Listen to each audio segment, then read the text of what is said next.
Some good things never last. Makalipas ang maraming taon na pamamayagpag sa telebisyon ay magpapaalam na sa ere ang sikat na programa. Normal ang nararamdamang lungkot at separation anxiety ng lahat ng mga bumubuo sa programa, pero malaking consolation para sa kanila na hindi kagaya ng ibang mga TV show na nawala sa ere dahil sa poor ratings. Magpapaalam sila ng mataas ang rating at maraming commercials. Dagdag pa ay may special meeting na raw na magaganap para talakayin ang exit plan nila. Anong show ito? Kung ganon, marami na sa kanilang mga fans ang malulungkot.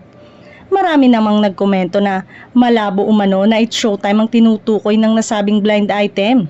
Dahil bukod umano sa mataas na ratings na ibinibigay ay wala namang umanong may produce na sariling noontime ang GMA.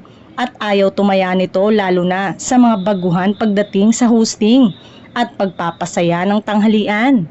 Say naman ay baka ang show na tinutukoy ay yung Itbulaga sa TV5.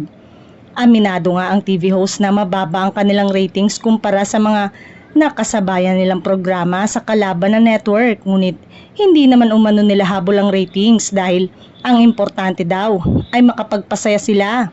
Ngunit kumpiyansa naman ang mga host maging ang mga Dabarkads fans na hindi mawawala ang kanilang programang Itbulaga dahil sa lawak ng audience nito. Well, abang-abang na lang tayo mga ka-showbiz kung may katotohanan ba ang nasabing blind item na ito.